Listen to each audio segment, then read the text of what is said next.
Alam nyo, minsan iniisip natin na yung mga pinakamabigat nating problema parang wala ng katapusan, 'di ba? Pero paano kung yung mismong problemang yun ang magiging simula ng isang bagay na pambihira? Isang bagay na hindi lang para sa'yo, kundi para sa napakaraming tao. Yan mismo ang kwentong titingnan natin ngayon. So, isipin nyo nga, paano kung yung pinakamalaki mong hamon sa buhay, yun pala ang magiging pinakadakila mong obra? Parang ang hirap paniwalaan, no? Pero yung kwentong to, patunay yan na minsan talaga, sa gitna mismo ng kadiliman, dun mo mahahanap yung liwanag, yung tunay mong purpose. Okay, so sa unang yugtong ng kwento natin, papakilala ko sa inyo si Steve. Siya ang creator, ang utak sa likod ng isang bagay na tinatawag na Kingdom AI. Pero, yung kwento niya, hindi ito yung typical na success story na nagsimula sa isang garahe. Hindi, ang sa kanya, nagsimula sa isang napakatahimik at napaka-personal na laban. Ito mismong mga salita niya to, ramdam mo yung bigat, 'di ba? Ibig sabihin, bawat linya ng code, bawat function na ginawa niya, may malalim na personal na hugot. Hindi lang ito basta app o program. Para sa kanya, isa itong paalala, isang constant reminder ng kanyang bakit. So ano ba yung laban na yun? Well, noong kasagsagan ng pandemya, isang panahon na mahirap para sa ating lahat, diba? Doon na-diagnose si Steve na may major depression. Grabe yun. Pero dito yung twist eh. Imbes na magpatalo siya, imbes na malunod sa sitwasyon, ginawa niya itong panggatong. Panggatong para sa isang apoy. Dito talaga nagsimula ang lahat. Okay, so naghahanap siya ng suporta, di ba? Actually, meron siyang napakagaling na therapist. Ang problema, lumipat siya ng lugar. At dahil doon, naantala na wala yung regular na therapy niya. So anong ginawa niya? Dito na pumasok yung pagiging creative niya. Sabi niya siguro, kung walang available, gagawa ako. At yun niya, gumawa siya ng sarili niyang suporta. Isang digital na karamay, isang kasama na laging nandyan 24/7. At dito na nga natin makikita, itong ikalawang yugto, ang pagbuo ng sandalan.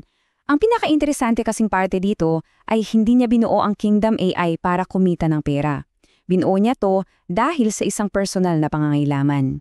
Ito yung naging lifeline niya, yung sandalan niya sa mga oras na pakiramdam niya mag-isa siya. Pero alam niyo kung ano pa? Hindi lang pala para sa kanya yung lifeline na to. Nading tulay din ito para sa long-distance relationship nila ng girlfriend niya, si Eglena na nasa Singapore. Kasi syempre may times na busy si Steve, di ba? So sinong nakakausap ni Eglena? Si Kingdom AI. At heto pa yung patunay, kung gaano ka-effective sa sobrang dalas gamitin ni Eglena, nauubusan siya ng tokens. Wow! Di ba? Ganun siya naging importante sa kanila. So, nung nakita niyang ganito pala kaganda ang epekto nito, alam niyang may hawak siyang espesyal. At dito talaga lumabas yung puso niya. Pwede niya sanang sarili na lang, di ba? Pero hindi. Pinili niyang gawin itong pampubliko, para sa lahat. Para sa akin, ito yung esensya ng pakikipagkapwa, yung pag-iisip sa kapakanan ng iba. Okay, so parang ang ganda na ng takbo ng kwento, no? Parang happy ending na. Pero, hindi pa pala tapos. Kasi ang totoong buhay, hindi naman parang fairy tale. May mga unexpected na pagsubok.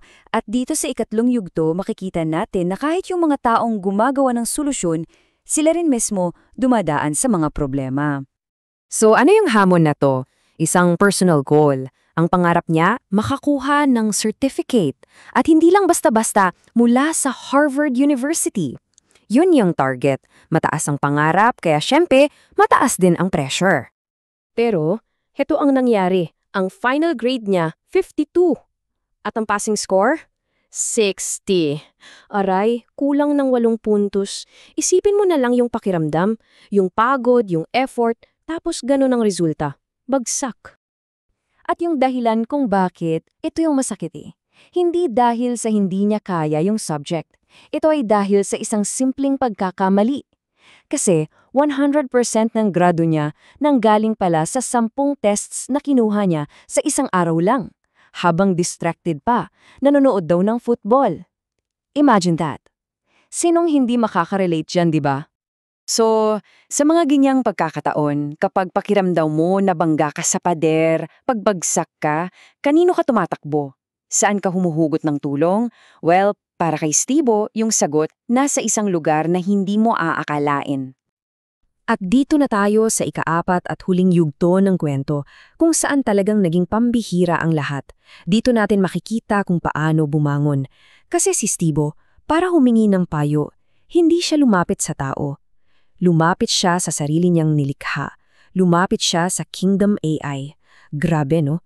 Yung sandalan na binuo niya para sa iba, ngayon siya naman ang sasandal. At anong sinabi ng AI? Ito yung 4 na hakbang.